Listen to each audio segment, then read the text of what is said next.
Cette conférence va 15 maintenant être enregistrée. merci. C'est maintenant notre 15e, si je dis pas de bêtises, webinaire organisé par Montblanc Industrie depuis le début de la crise sanitaire.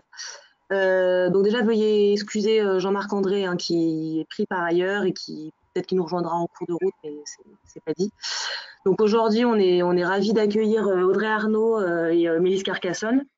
Donc Audrey Arnaud de Leitmotiv, qui est conseillère en économie circulaire et en conduite du changement, et Mélisse, fondatrice d'EcoClean, qui est consultante aussi en économie circulaire et ingénieure en environnement, mais elles vont se présenter de toute façon, et avec qui on travaille au travers de différents partenariats avec des réseaux partenaires justement, sur Solicir pour Audrey, et avec Mélisse au travers de Green, notamment avec le projet Upcyclard. Je crois qu'on en parlera un petit peu à la fin de la présentation, il me semble.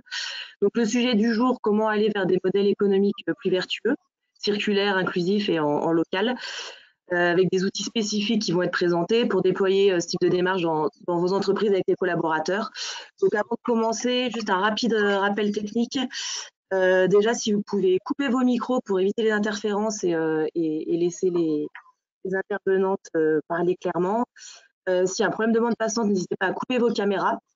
On va avoir 30 minutes d'exposé environ, et après on aura 30 minutes de temps pour les questions-réponses débat.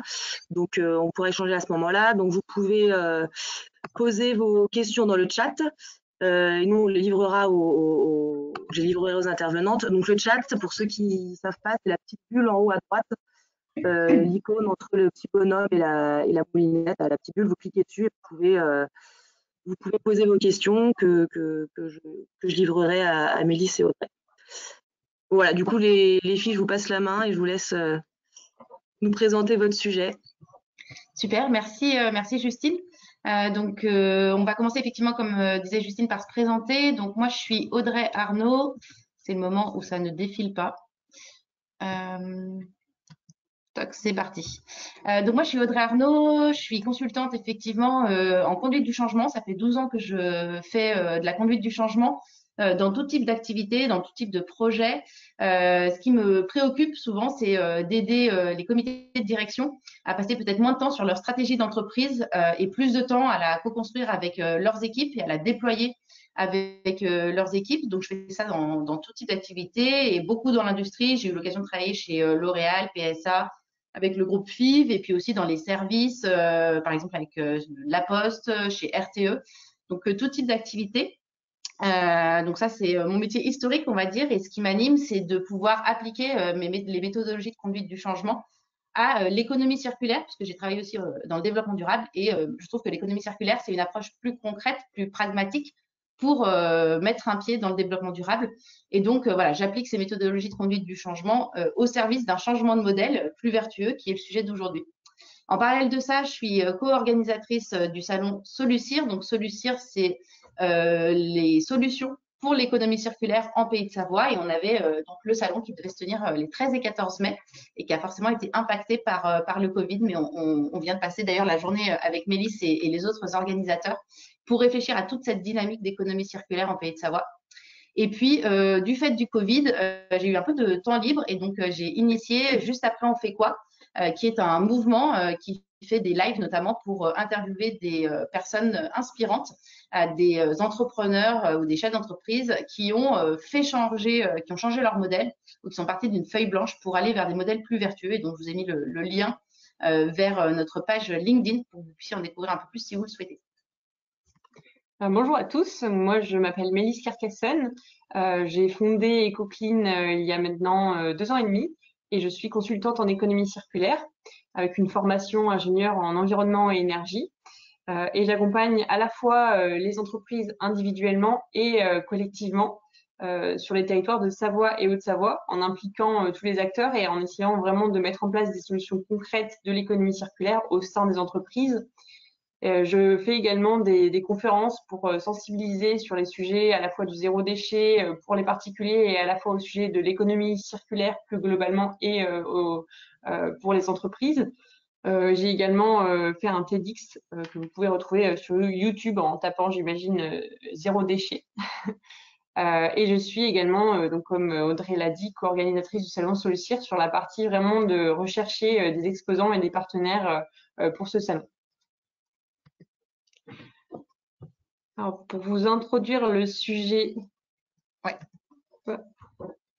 Évidemment, alors le premier sujet qu'on a, qui va arriver à l'écran dans quelques instants, voilà, c'est quelque chose que personne n'a pu manquer ces derniers temps, c'est évidemment le Covid-19 et la situation assez surprenante que nous venons tous de vivre et les questionnements qui en découlent finalement.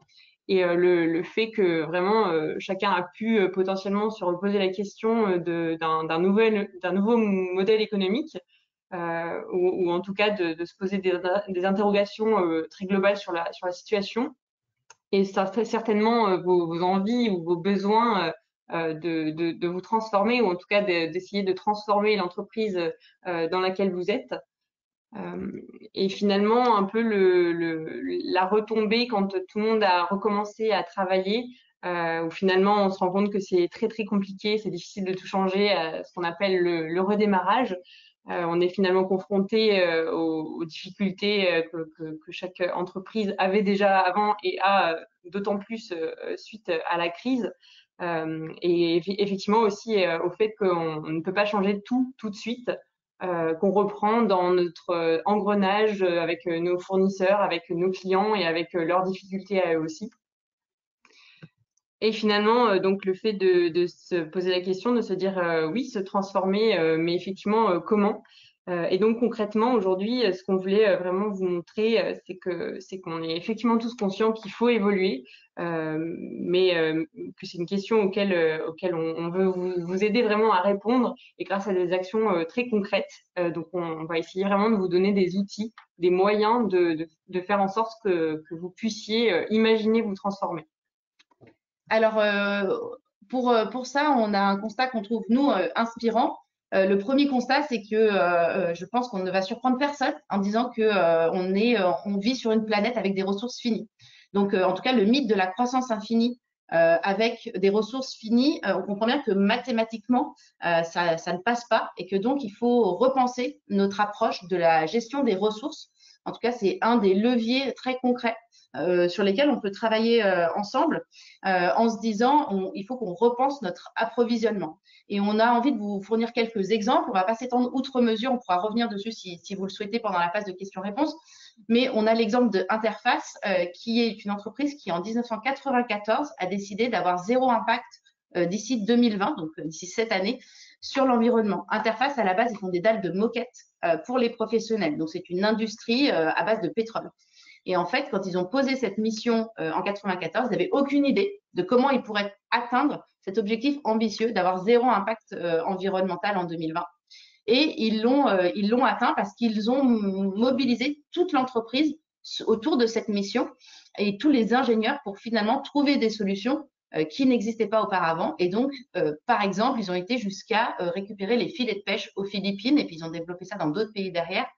Des filets de pêche qui traînaient dans la mer ou sur les côtes parce que les pêcheurs ne les utilisaient plus au bout d'un moment. C'était la fin de vie, mais il n'y avait pas de filière pour gérer ces filets de pêche.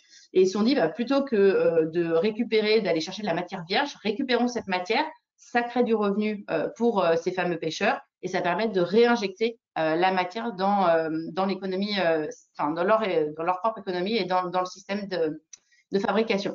Ce qui est intéressant, c'est qu'ils ont fait ça en partenariat avec leurs fabricants, puisque ce n'est pas Interface eux-mêmes qui construisent cette fibre qu'ils utilisent dans leur moquette. Et c'était un fournisseur initialement qui était un petit fournisseur pour eux, qui ont fait le pari de les suivre dans cette aventure et qui aujourd'hui est leur fournisseur principal.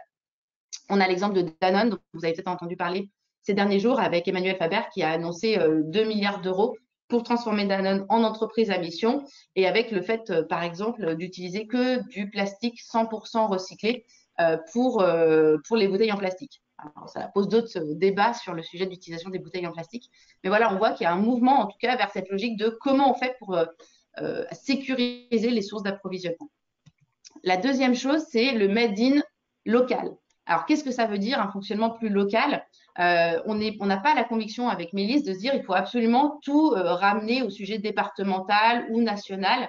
Ce qui est intéressant, c'est la théorie de l'élastique qui est développée par 1083. 1083, c'est une entreprise qui fabrique des jeans faits en France. Eux, ils estiment que leur bon périmètre d'action, leur bon champ d'action, c'est le national. Mais si on les écoute, ils estiment que finalement, l'autonomie alimentaire, elle joue plus au niveau local, départemental, à la limite régional. Par contre, si on parle d'autres industries, par exemple, si on parle de l'aéronautique, qui est un sujet quand même d'actualité en ce moment, évidemment qu'on ne va pas se cantonner à un niveau national. L'aéronautique, c'est à minima au niveau européen, voire au niveau mondial. Donc, en fait, ce qui nous intéresse, c'est pas tant d'être limitatif et nationaliste dans notre vision, mais plutôt de repenser son approche de où est-ce que je fais fabriquer les choses et quel est mon périmètre, mon champ d'action par rapport au sujet que je traite. Le dernier point, c'est évidemment l'impact social. C'était déjà un mouvement très prégnant avant la crise et qui, me semble-t-il, s'est encore plus développé pendant cette crise et aujourd'hui, c'est que les salariés ont envie, ont besoin de sens dans leur travail. Il y a tout un tas de questions, de reconversion et là, le fait de travailler de chez soi, peut-être de travailler différemment et d'avoir peut-être moins de travail aussi du fait de cette crise, ça a ouvert un champ de questionnement d'autant plus important. Et on pense qu'aujourd'hui, les salariés n'ont pas forcément envie de travailler pour l'ONG la plus vertueuse du monde ou pour l'entreprise qui, du coup, a zéro impact. Mais par contre, ils ont envie de travailler dans une entreprise qui est en transparence avec ses parties prenantes et qui surtout est dans une logique d'amélioration. Et pas plus tard que la semaine dernière, je discutais avec une jeune ingénieure qui a 23 ans et ça fait 2 ans qu'elle travaille dans une entreprise qui fabrique des moteurs d'avion et qui me disait, bon, mes parents, ils ont attendu 40 ans pour faire leur transition et moi, à 23 ans, je me pose déjà la question de vers quoi j'ai envie d'aller. Et elle me disait, moi, j'ai pas forcément envie de trouver une entreprise qui est complètement vertueuse. Par contre, j'ai besoin de travailler pour une entreprise qui cherche à s'améliorer sur tous ces sujets-là, sur lesquels je peux être moteur là-dessus. Voilà un petit peu sur les 3 constats qui sont notre point de départ. Et ensuite, pour vous faire du coup pour rendre pérennes finalement les actions, on s'est basé sur 3 grands axes. Le premier axe, c'est l'intelligence collective. Donc en fait, c'est vraiment pour faire bouger les lignes, il faut vraiment qu'on implique tous les acteurs directement concernés et que ce soit eux qui réfléchissent à leur problématique, à la grande problématique, et qui finalement travaillent autour du sujet et en intelligence collective. Donc vraiment d'essayer de sortir du cadre un peu restreint et conventionnel qu'on peut avoir et de faire bouger un peu plus les lignes. Le second axe, c'est d'avoir une vision plus systémique. Donc finalement, c'est se connaître, c'est connaître vraiment son modèle économique, sa chaîne de valeur, son territoire, et finalement vraiment voilà connaître dans quel écosystème on est pour pouvoir vraiment avoir une vision assez large et pouvoir vraiment impliquer tous les acteurs qui peuvent nous entourer.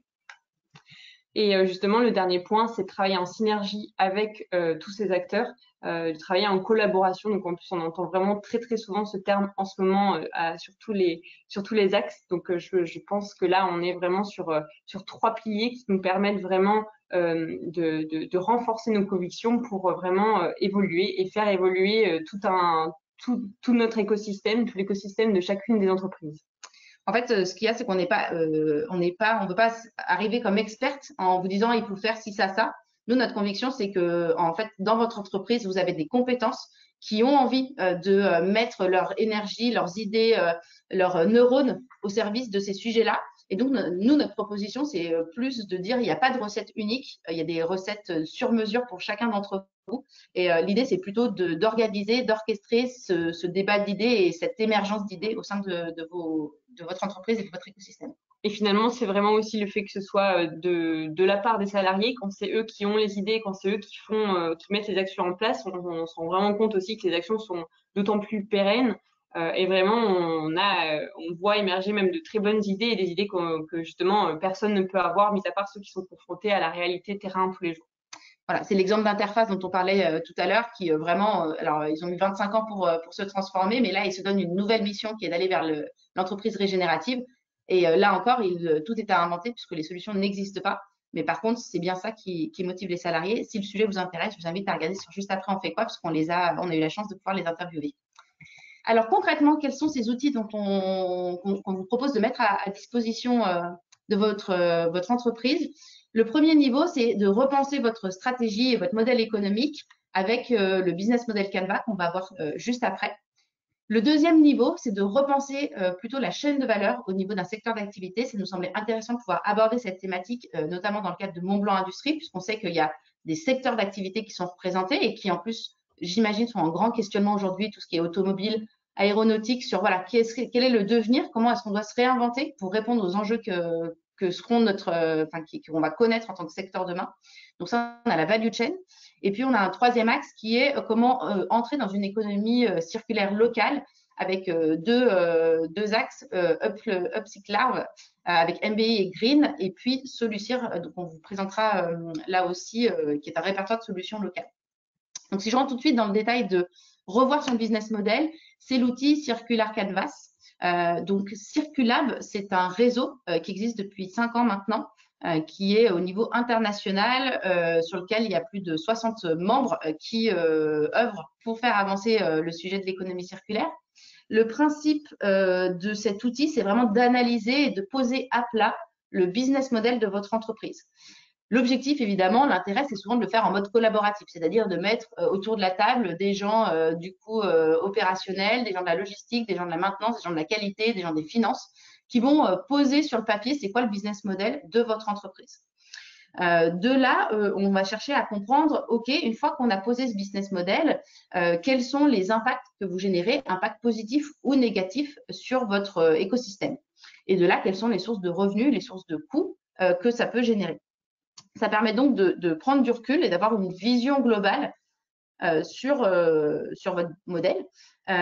Concrètement, on commence à se poser la question, je ne sais pas si vous voyez la souris, mais sur la case fonction, quelle est la mission de votre entreprise, quel est l'objectif premier de votre entreprise. Si je prends l'exemple de Renault, on peut se dire de prime abord, leur objectif, c'est de fabriquer des voitures. En fait, eux, leur mission, c'est plutôt de favoriser la mobilité. Et on voit bien que si leur mission, c'est de favoriser la mobilité, ça ouvre un champ des possibles beaucoup plus large en termes de modèle économique. Et d'ailleurs, ils se positionnent sur, par exemple, l'autopartage, qui n'est pas de la pure fabrication de voitures. Donc, de ce fait-là, en fait, on va se poser la question de quelle est votre mission, quelles sont les activités clés et les ressources humaines internes ou externes que vous utilisez pour faire ça, quelles sont les ressources naturelles, technologiques, énergie que vous utilisez, quelle est l'expérience client que vous proposez par rapport à ça, quelle est votre chaîne de distribution et quelle est, in fine, la fin de vie de vos produits. Tout ça, ça va permettre, du coup, une fois que c'est posé, d'aller chercher des idées pour transformer ce modèle et le rendre plus circulaire. Pour faire ça, on a des cartes. Alors, je vous les ai mises là, elles sont en anglais, mais on les a évidemment en français, avec des questions qui permettent de se dire « et si ?» Et si les déchets des uns devenaient des ressources des autres? Et si on transformait nos impacts négatifs en opportunités? Donc, ça permet de se cibler sur certains pans du business model et d'animer en petits groupes des réflexions et de générer tout un tas d'idées. Donc, on peut évidemment aller assez loin dans les idées possibles pour aller vers l'économie circulaire. L'idée, une fois qu'on a passé la phase d'idéation, c'est évidemment de revenir vers, OK, à court terme, quels sont les sujets qu'on a envie de présenter éventuellement à la direction, vers quoi on a envie d'aller, qu'est-ce qui peut faire sens, et de constituer une équipe projet derrière pour initier cette dynamique. Donc, peut-être en termes d'exemple, je peux vous en donner un. C'est une marque d'eau gazeuse qui s'appelle Paro, qui ont utilisé ce modèle pour repenser leur approche. En fait, le dirigeant de l'entreprise, il voulait changer les choses. Il se disait, en fait, on ne peut plus continuer à vendre de l'eau en bouteille, mais il ne savait pas forcément par où commencer. Du coup, il a utilisé cette méthodologie et avec, du coup, son comité de direction et quelques autres personnes dans l'entreprise, ils ont posé leur modèle à plat et puis ils se sont dit, OK, comment on fait pour designer un autre produit? Et ils en sont venus à designer un produit qui aurait dû sortir là en grande surface, mais le Covid les a un peu retardés, qui évidemment partait sur de la consigne et du réemploi pour vendre leur eau en bouteille. Voilà, on a d'autres exemples sur lesquels on pourra revenir aux besoins. Je passe au deuxième exemple. Donc, le premier niveau, c'était vraiment pour penser l'approche au niveau de son entreprise. Si on dézoome et qu'on se repense son modèle au niveau de la chaîne de valeur, on a cet outil toujours du circulable qui est la value chain. Donc, la value chain, elle permet de travailler sur tout le cycle de vie d'un produit depuis sa conception, l'extraction de matière dont on a besoin, sa fabrication, son transport, son utilisation, sa réparation, sa fin de vie avec son transport éventuellement et son recyclage ou voilà, selon la manière dont il est selon ce qu'est sa fin de vie. Pardon. Et donc tout ça, en fait, on va là aussi se poser en petits groupes et se dire à chaque fois, OK, c'est quoi les tendances actuelles, c'est quoi les risques, c'est quoi les menaces, c'est quoi les opportunités, et ça va nous permettre de faire ressortir, OK, c'est quoi les lois en cours, c'est quoi les réglementations, c'est quoi les tendances de consommation, c'est quoi les ressources qu'on utilise aujourd'hui, c'est quoi les nouvelles technologies qui arrivent, c'est quoi les concurrents auxquels on doit faire face. Et de tout ça, ça permet d'identifier des priorités par secteur qui vont devoir être adressés comme des défis à venir dans le futur. Et de ce fait-là, ça permet de se dire, OK, comment on répond à ces défis-là, comment on active des choses sur ces sujets-là. Un exemple, là encore, je sais qu'il y a beaucoup de personnes, d'entreprises qui sont des sous-traitants et qui peuvent se dire, on n'a pas beaucoup de marge de manœuvre parce qu'on est sous-traitant, du coup, on est un peu pieds et poings liés avec nos donneurs d'ordre. Sauf qu'on a un exemple de fournisseurs de minéraux qui ont fait ce travail avec du coup la value chain et qui ont mis autour de la table tout leur écosystème, leurs clients, etc. Pour se dire, OK, en fait, on a très peu de marge et on n'a pas souvent l'occasion d'avoir un dialogue un peu sur notre approche globale de chaîne de valeur. Si on le repensait ensemble, et ça leur a permis de faire émerger des besoins, soit des besoins de livraison différentes, soit des besoins de caractéristiques produits que pouvaient faire leurs minéraux, mais dont les clients n'étaient pas au courant. Donc, ça permet vraiment d'ouvrir l'échange. On a un deuxième exemple qui sont des PME de la plasturgie qui ont réfléchi sur ce même modèle ensemble. Donc, c'était une trentaine de PME et qui ont eu au départ la première action, c'est de dire mais bien sûr je connais ma chaîne de valeur, je connais évidemment ma chaîne de valeur. Sauf que quand on est dans du B2C, c'est facile de connaître sa chaîne de valeur. Quand on est dans du B2B2C, c'est déjà peut-être pas pareil. Alors quand on est dans du B2B2C, en fait, on ne connaît pas forcément exactement sa chaîne de valeur depuis l'extraction de matière jusqu'à ce qu'est fait le produit en fin de vie. Et donc, ces outils-là, ça nous permet d'avoir une photographie finalement à l'instant T des tensions à venir, des opportunités de marché, des besoins des utilisateurs et de pouvoir se dire, OK, en tant que secteur d'activité, comment on peut réagir par rapport à ça.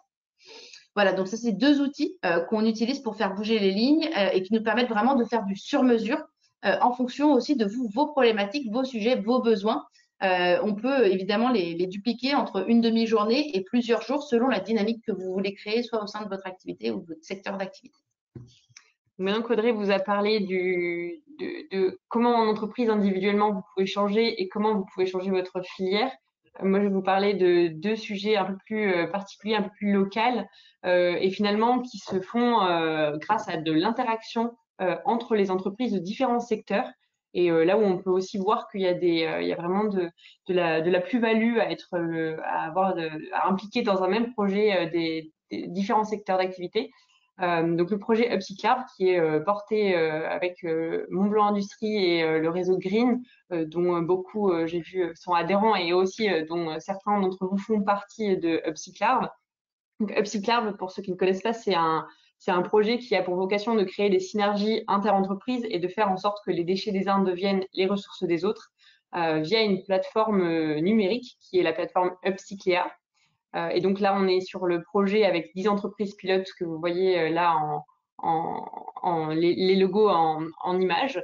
Donc l'idée, c'est vraiment de reprendre chacun des axes de l'économie circulaire à la fois individuellement dans l'entreprise et vraiment de faire en sorte que grâce au réemploi, grâce à la réparation, grâce à la réutilisation, on fasse en sorte que les déchets de ces entreprises, qu'on appelle désormais plus du tout des déchets d'ailleurs, mais des gisements de ressources, soit vraiment réintégré dans justement l'achat matière, le besoin de certaines autres entreprises pour créer vraiment cette fameuse économie circulaire dont on parle tant et dont on voit aussi peu le résultat. Donc là, c'est vraiment de pouvoir prouver, montrer que c'est possible.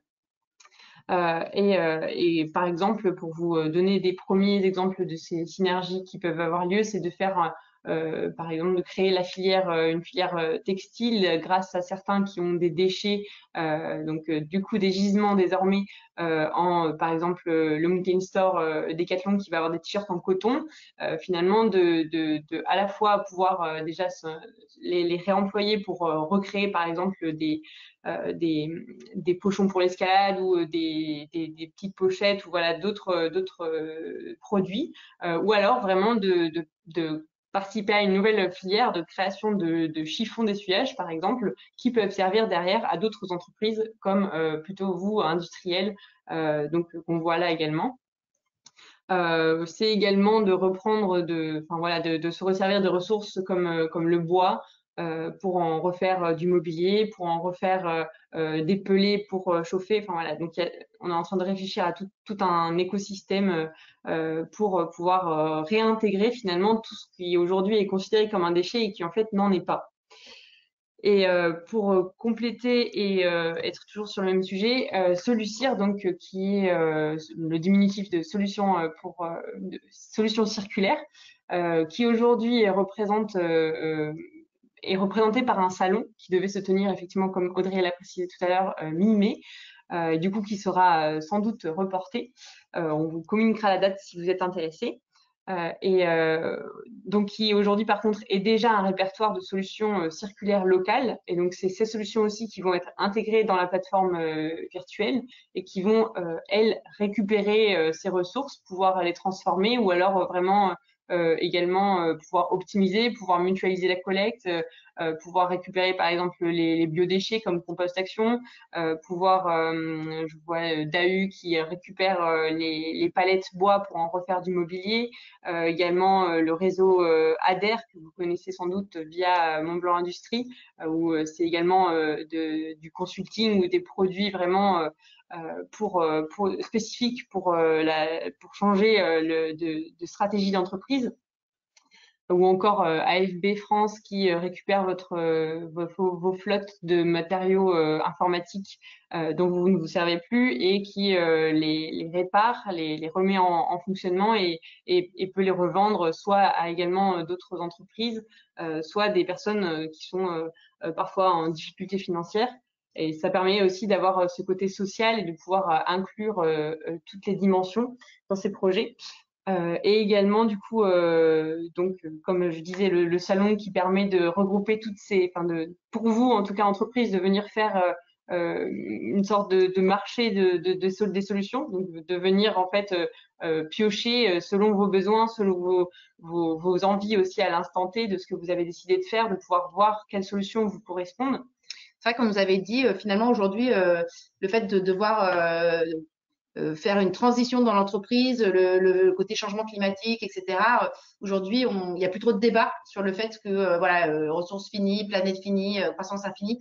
Donc on nous disait en fait le sujet pour les entreprises, c'est plus tant de la sensibilisation que de les aider à trouver des actions sur comment concrètement on met un pied dans l'économie circulaire. Et donc le salon Solucir a vocation, il sera reporté, mais il aura bien lieu. Il a vocation à justement créer du lien entre les différents mondes économiques qui existent en Pays de Savoie.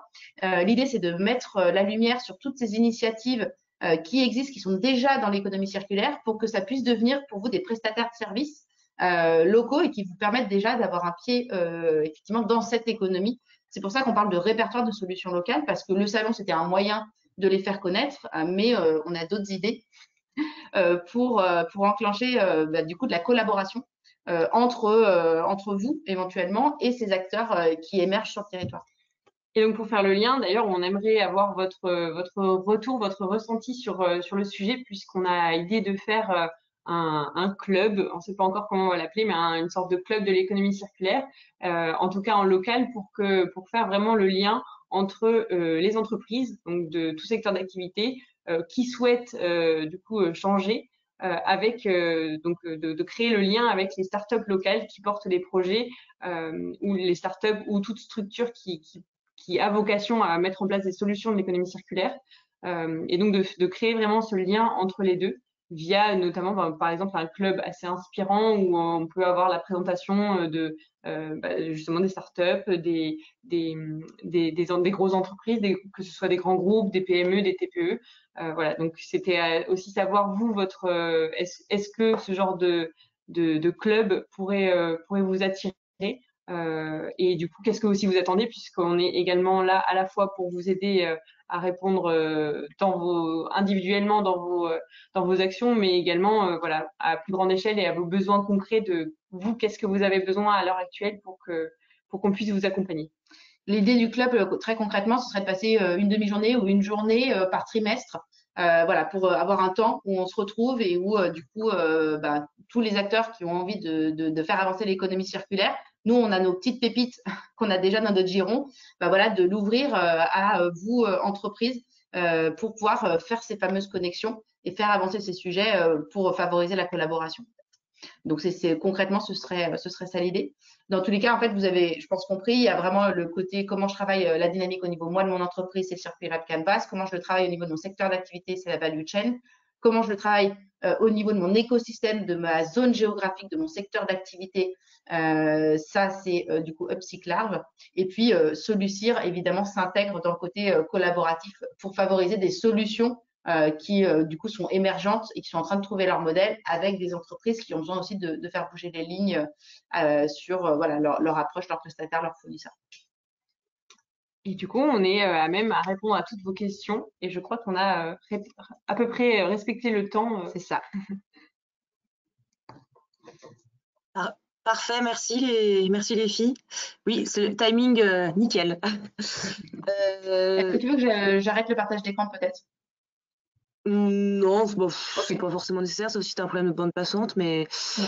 du coup, merci pour cette présentation qui était très inspirante, en plus avec des exemples concrets. Donc, ça nous parle et j'espère que ça va solliciter des intérêts pour à la fois s'approprier la démarche et puis la déployer dans les entreprises pour aller plus loin dans le changement de paradigme. Je rebondis juste avant de passer à la phase de questions-réponses sur le club économie circulaire dont vous parliez. Je pense qu'on aura encore des connexions aussi à faire avec nous, notamment avec notre comité pratique RSE par exemple. Et puis, il y a un certain nombre de personnes qui sont membres, qui sont d'ailleurs présentes dans ce webinaire. Donc, je laisserai réagir sur le sujet. On va pouvoir passer à la phase de débat, questions-réponses. Donc, j'invite les uns et les autres à poser vos questions, remarques ou autres dans le chat. Donc, la petite bulle en haut à droite, comme je vous ai dit tout à l'heure. Et puis, pour ceux qui sont par téléphone, qui ne peuvent pas écrire dans le chat, vous pouvez ouvrir votre micro et puis poser les questions directement. On verra la prise de parole. Alors, est-ce qu'il y a des remarques peut-être ou des précisions? Bon, moi, je vais commencer. Du coup, moi, j'ai une première petite question. C'est plus une demande de précision. Là, vous avez parlé comme exemple sur l'outil ValueChain, pour des sous-traitants, donc avec les fournisseurs de minéraux et le secteur de la plasturgie. Comment ça se passe du coup concrètement pour ces entreprises-là où on est de rang 2, 3, 4 qui sont les parties prenantes à intégrer à la réflexion et comment on les mobilise pour participer à cette réflexion sur la value chain? Est-ce que vous avez des précisions à apporter? Oui, sur la partie PME, en fait, c'était donc c'est 30 PME de la plasturgie qui se sont réunis. C'est des accélérateurs, donc des programmes portés par BPI qui du coup travaillent sur ces sujets-là. Donc c'est une consultante de la value chain qui avait travaillé là-dessus. Ce qu'elle me disait, c'est que c'était quand même principalement des sous-traitants, principalement effectivement des personnes qui n'avaient pas forcément exactement la main voilà, et qui se posent beaucoup de questions par rapport au secteur de la plasturgie. Je pense comment on peut s'en poser au niveau de la métallurgie. Donc, autant sur le côté plasturgie, c'était plutôt des personnes, je ne crois pas qu'ils aient impliqué leurs clients, en tout cas sur la première approche. Par contre, ils ont trouvé l'outil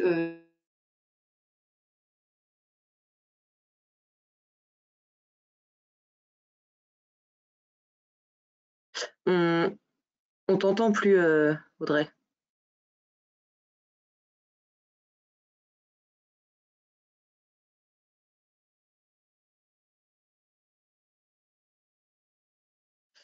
Alors, je crois qu'il y a un problème de connexion parce que leur caméra.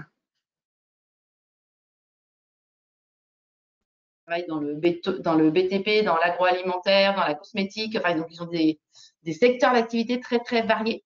Et ils ont plutôt eu une approche à vouloir travailler avec leurs différents clients pour avoir la vision la plus systémique possible sur ces sujets-là.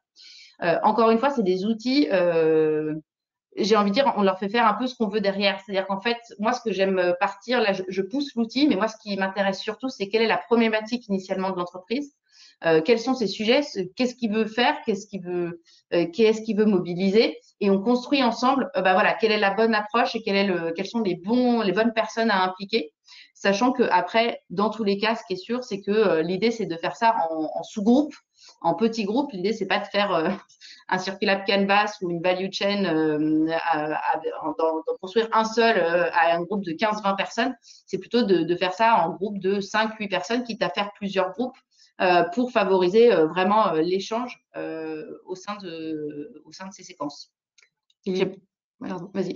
L'idée, c'est vraiment de finalement se repositionner et aussi de se reposer des questions ou de se poser tout simplement des questions auxquelles finalement on pense que ça paraît assez naturel pour tout le monde et finalement on se rend compte que ça l'est pas toujours et que en fonction des personnes, que ce soit leur ancienneté dans le milieu ou finalement même enfin si c'est une personne des ressources humaines ou si c'est une personne qui est vraiment dans les ateliers par exemple, on se rend compte que finalement tout le monde n'a pas forcément la même vision, que ce soit dans l'entreprise ou finalement que ce soit dans sa place au niveau de sa filière. Et du coup, c'est assez intéressant de voir que voilà comment se positionnent les gens. Et même en tant que chef d'entreprise, c'est intéressant d'avoir le retour de ses salariés pour justement pouvoir faire évoluer aussi la vision de l'entreprise, par exemple au global, quoi. Je sais pas si ça répond à ta question, Justine. Ça a coupé un peu au début, mais oui. Ok. J'ai entendu le propos. Est-ce que parce que je vois que dans les participants, là, il y a quand même beaucoup de personnes qui sont membres de la communauté de pratique RSE et je sais que vous faites des choses pour l'économie circulaire et qui sont membres aussi d'ailleurs de Psyclab. N'hésitez pas à réagir justement. Est-ce qu'il y en a qui pourraient témoigner un peu de leurs objectifs long terme? Est-ce que vous pensez que ces matrices qui ont été présentées pourraient être utilisées voilà, pour commencer à réfléchir sur la suite?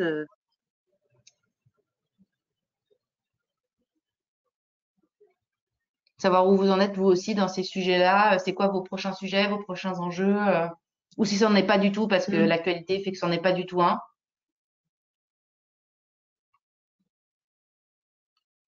Bonjour, moi je veux bien intervenir. Donc je suis Véronique Urioton, moi je suis députée, j'étais en charge de la loi économie circulaire. Déjà, je voulais vous féliciter sur votre première intervention et peut-être juste vous questionner dans ce que vous voyez déjà.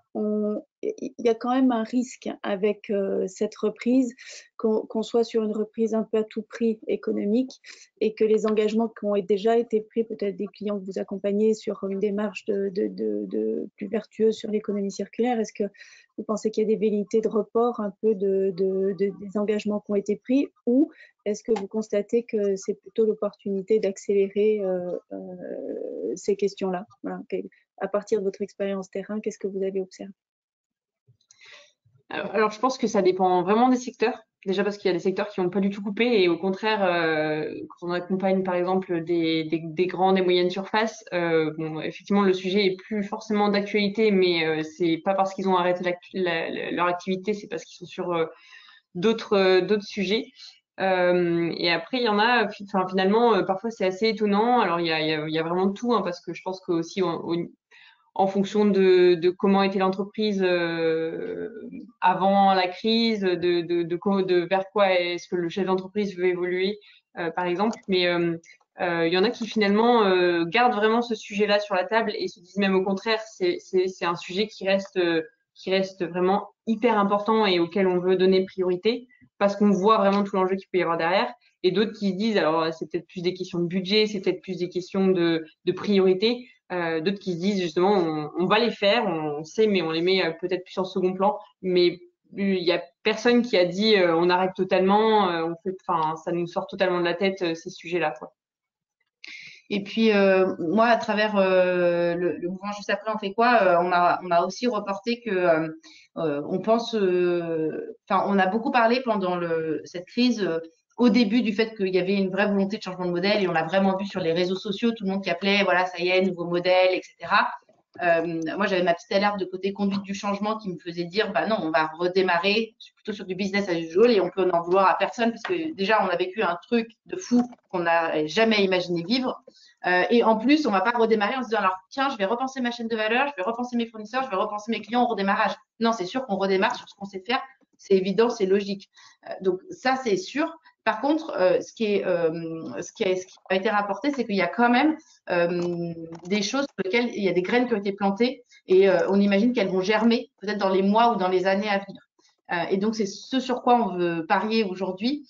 Et il y avait un réseau qui me disait, mais en fait, la presse parle beaucoup de tous ces acteurs économiques qui repartent sur business as usual et qui, du coup, portent une image comme si la crise n'avait eu aucun effet, alors que, en fait, il y a tout un tas de personnes, de dirigeants qui, en fait, ont eu des prises de conscience du fait de ce qu'on a vécu et qui voulaient effectivement communiquer davantage sur ces personnes-là. J'ai plus le nom exactement du réseau, c'est quelque chose autour des leaders inspirants, quelque chose comme ça, et qui, du coup, eux, ont vu leurs membres augmenter et ont vu le fait que finalement, on a tous vécu quand même, l'humanité a quand même vécu un truc de fou et que ça nous pose forcément question. Ça ne veut pas dire que ça met de côté les problématiques évidemment court terme qui peuvent se présenter sur quel est mon marché, quelle est ma trésor et comment j'assure la survie de mon entreprise. Mais malgré tout, il y a des choses qui vont pouvoir potentiellement germer par la suite. Après, peut-être qu'on peut avoir aussi le retour des entreprises qui sont présentes si elles souhaitent s'exprimer sur le sujet, parce que finalement, nous, on n'est pas vraiment au cœur du sujet. Je ne sais pas s'il y a des personnes qui veulent prendre la parole. Peut-être que ça serait intéressant de savoir. Oui, je vois que Juliette allume son micro. Vas-y, Juliette, on t'écoute. Je vais effectivement donner le retour d'expérience de notre groupe. Donc, on est un groupe industriel avec 4-5 sociétés sur la vallée. Et c'est vrai que nous, très basiquement, on a commencé par vraiment essayer de consolider les sociétés pour qu'elles perdurent dans le temps. Puisque comme beaucoup de sociétés industrielles, c'est pas parce qu'on est déconfiné qu'on est reparti.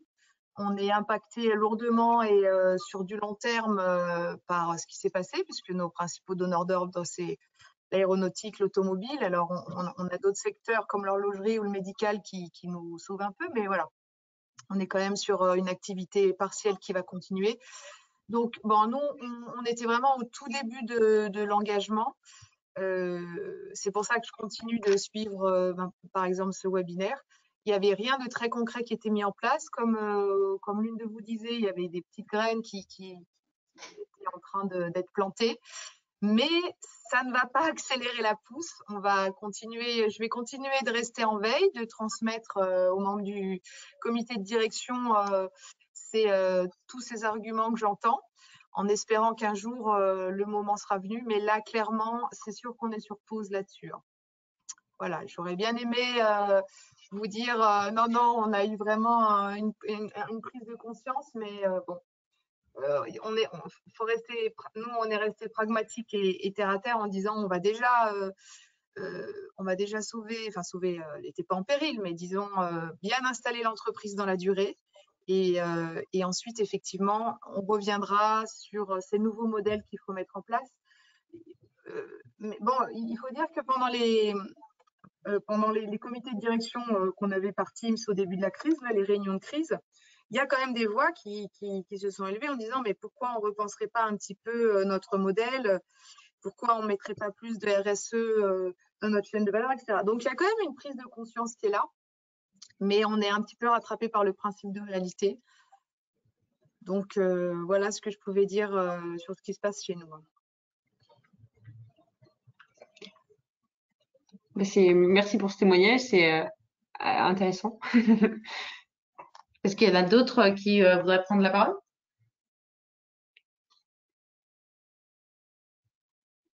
Peut-être dans les entreprises qui avaient aussi déjà commencé une dynamique de réflexion sur ces sujets. Alors, je dis RSE au sens large, mais est-ce que vous partagez un peu l'avis de ce qu'on vient d'entendre de la part de Juliette sur oui, mais c'est pas le moment. Est-ce qu'il y en a qui sont peut-être plus à même de s'approprier je sais pas, je vois qu'il y a des personnes de chez Amphénol Socapex qui sont connectées. Je sais que c'est des sujets auxquels vous réfléchissez quand même pas mal sur l'économie circulaire, etc. Donc aujourd'hui, là, où est-ce que vous en êtes? Oui. Mathieu, oui. Je vais prendre la parole. On est à peu près au même niveau que Madame Chambet. On est un peu en stand-by, notamment sur le Psy-Serve, sur lequel on s'est engagé. Clairement, pendant les 2 mois et demi, on peut travailler le sujet, dans la mesure où nous, notre priorité a été surtout de sécuriser nos employés. On n'a jamais arrêté, on n'a pas fermé l'usine. Et les gens qui étaient impliqués dans le Psy-Clarve sont énormément impliqués en termes de sécurité, environnement du personnel et du bâtiment. Donc, la priorité a plutôt été portée là-dessus pendant ces mois. Bien sûr qu'on y reviendra, parce que c'est quelque chose dans lequel on croit. À quel horizon? J'imagine plutôt septembre. C'est pas quelque chose qu'on met de côté, mais c'est quelque chose qu'on a mis en stand-by pendant cette. C'est intéressant parce que septembre, pour moi, ça reste du coup chouette de savoir que septembre, ça peut être un sujet qui revient sur la table. Pour tout vous dire, nous, on se pose la question du salon Solucir. Le salon Solucir, on a notre socle exposant qui est construit et le vrai sujet, c'est comment on fait pour que des entreprises comme vous veniez passer une demi-journée, une journée sur le salon pour découvrir ces entreprises. Et donc, on est en train de se poser la question de dire est-ce qu'il ne faut pas qu'on attende le printemps pour réorganiser ce salon de manière à ce que voilà, vous ayez vraiment. Enfin, j'espère qu'à ce moment-là, on aura quand même passé le plus gros de la crise, même si la Banque de France parlait ce matin de 2022 pour revenir sur un état normal. Mais voilà, donc c'est intéressant de savoir que septembre est une perspective pour vous. Oui, j'espère que c'est pas trop optimiste, mais je pense que nos mesures, en tout cas pour protéger et mettre en sécurité nos salariés, seront abouties et qu'à ce niveau-là, on sera tranquille et qu'on pourra passer l'énergie là-dessus. Après, effectivement, le futur, on ne connaît pas totalement du business, mais c'est pas quelque chose qu'on mettra de côté, même si le business diminue. Mais ce côté finalement réalité qui est très intéressant, enfin de pas s'imaginer qu'on peut tout changer du jour au lendemain et de vraiment se dire qu'il faut y aller pas à pas. Et effectivement, la première des choses à faire, enfin sécuriser les employés, ça paraît évident qu'on peut pas mettre d'autres priorités avant celle-ci. Et finalement, d'avoir vraiment ce côté, il faut y aller aussi pas à pas, mais en sachant que derrière, vous avez quand même l'idée de continuer à avancer dans cette direction, c'est quand même très intéressant et très pertinent de voir que justement, ça ne floute pas vos perspectives comme ça a été potentiellement soulevé en plus juste avant. Donc, c'est une bonne nouvelle.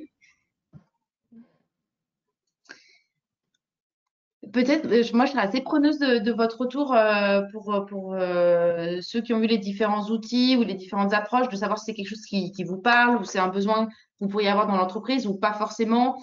Savoir, au-delà des outils, l'idée du club, de pouvoir allier du coup les entreprises qu'on a, nous, c'est un peu ces startups de l'économie circulaire locale, avec faire des connexions sur des temps d'une demi-journée, une journée, une fois par trimestre. Est-ce que c'est des choses qui peuvent vous intéresser ou vous n'avez pas forcément d'énergie à mettre à ça?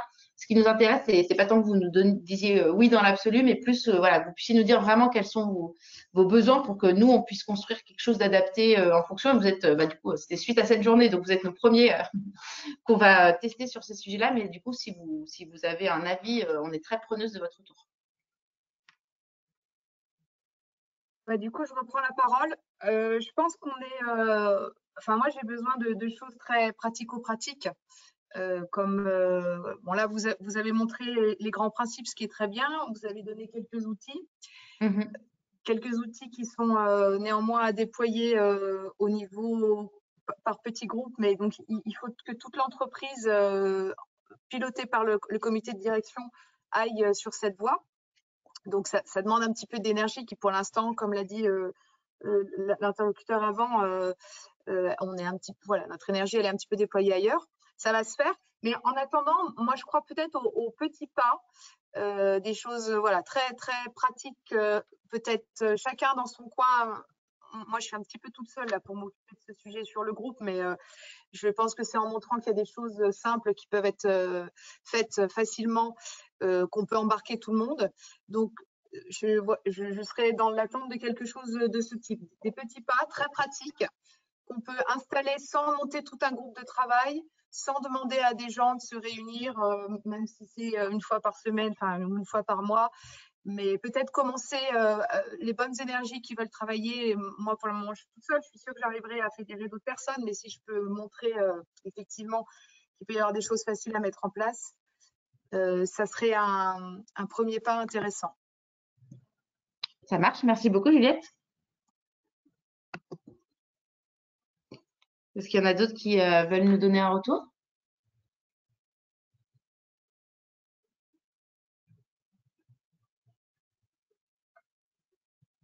Alors, je précise juste là pour les personnes qui sont membres de la communauté de pratique RSE, là, le salon Solucir, ça faisait partie justement des événements qu'on avait prévu de mettre au calendrier de la communauté de pratique, et on devait aller justement visiter ce salon en mai, avec une visite guidée spéciale pour notre communauté de pratique. Donc, avec la conférence sur l'industrie. Ouais, exactement. Ouais. Bon, c'est partie remise, mais du coup, c'est bien d'avoir une petite description de ce salon que vous nous avez apporté. Ce que je peux peut-être préciser pour compléter par rapport à ce que disait Juliette, c'est qu'effectivement, les outils sont toujours un peu abstraits quand on les décrit. Ils sont toujours beaucoup plus parlants quand on les vit. Et donc, le Circulab Canvas, par exemple, on a des cas pratiques qui sont évidemment fictifs, mais qui peuvent parler à tout le monde, sur lesquels on peut faire des démos. Donc ça, c'est possible. On peut envisager d'organiser ce genre de choses pour ceux que ça pourrait intéresser, avant que d'imaginer effectivement le déployer dans l'entreprise. Sachant que moi, ma conviction, c'est effectivement c'est intéressant quand on embarque un maximum de monde et le comité de direction. Mais moi, je pense que ce qui est encore plus fort, c'est quand on embarque effectivement, comme vous disiez Juliette, des personnes qui ont envie de mettre un peu d'énergie sur ces sujets-là. C'est souvent eux qui sont les plus acteurs au début et qui ils sont les plus à même d'engager des dynamiques. Donc, en tout cas, il y a cette possibilité de faire des petites démos pour que vous puissiez mieux appréhender l'outil.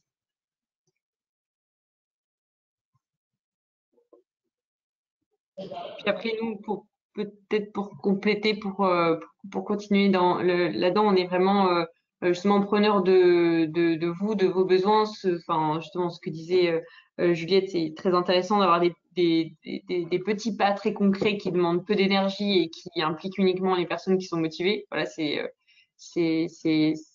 finalement pas grand-chose, et ça permet quand même déjà de continuer à avoir une démarche qui continue, et de montrer que voilà, il y a pas rien qui se fait non plus, même en ces temps assez étranges. Et du coup, effectivement, on est aussi preneur de vous, de ce que vous avez besoin d'avoir. Et justement, est-ce que c'est plutôt ce genre de choses très concrètes, ou est-ce que c'est plutôt peut-être même qu'on vous réexplique qu'est-ce que vous pouvez mener dans le cercle très vaste et global de l'économie circulaire. Est-ce que c'est plutôt aussi des actions que vous voulez peut-être simplement mener en tant que particulier, ou essayer d'initier dans vos entreprises qui sont plus finalement du zéro déchet au quotidien, on va dire. Enfin voilà, c'est aussi ce genre de retour, et de savoir je pense que vous en discutez aussi peut-être pas mal avec Montblanc Industrie, mais ça peut être aussi intéressant d'avoir vos idées là-dessus, parce que comme on disait tout à l'heure, c'est les idées de chacun, et d'autant plus les idées des acteurs qui vivent la situation et qui sont sur le terrain, qui sont intéressantes à aller explorer.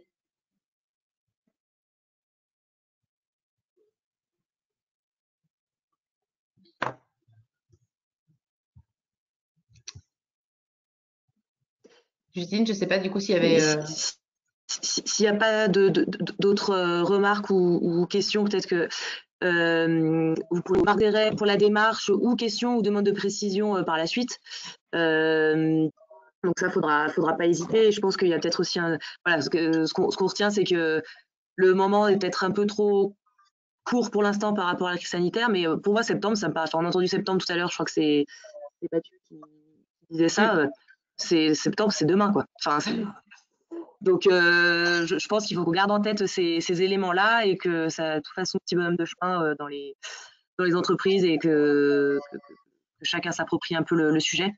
Mais on va rester alerte sur ces sujets-là. En complément aussi, j'en profite qu'on est un peu sur la thématique. Pour ceux qui n'auraient pas eu l'info, voilà, sachez qu'on soutient aussi le pôle de coopération territoriale, la Innoval, qui est basé à La Roche-sur-Fonds, qui est en train de monter un groupe pilote pour répondre au challenge Orex sur la vallée de l'Arve. En fait, c'est du troc légal entre entreprises. Donc l'idée, c'est de mobiliser une vingtaine d'entreprises dans la vallée de l'Arve pour expérimenter l'achat-vente de biens et de services par compensation, une monnaie d'échange locale, l'Orex, donc une plateforme. Donc voilà, on a lancé l'information, mais si vous êtes intéressé, il ne faut pas hésiter à nous solliciter. Alors, je me doute bien que du coup, ces sujets-là, pareil, le timing n'est peut-être pas forcément le bon non plus, mais voilà, si vous êtes curieux, n'hésitez pas. Voilà, on plante des graines, exactement, c'est ça. C'est un premier pas pour faire de l'économie autrement. Du coup, alors on approche la fin de toute façon du temps imparti. Donc, si vous voulez aller plus loin sur les outils qui vous ont été présentés, on mettra en relation avec Audrey et Mélisse. De toute façon, vos contacts seront communiqués, puis il y aura le replay. Et puis, n'hésitez pas vraiment à signaler votre intérêt ou vos questions, et on verra comment on peut vous accompagner dans la réflexion. Et puis, un grand merci à tous pour votre participation, et merci beaucoup Audrey et Mélisse pour cette présentation. Et Avec plaisir. voilà, on reste de toute façon en contact sur le sujet et on reste alerte. Super. Merci à tous. Bonne soirée. Merci à tous. Merci beaucoup. Au revoir. Au revoir. Merci, au revoir. Au revoir.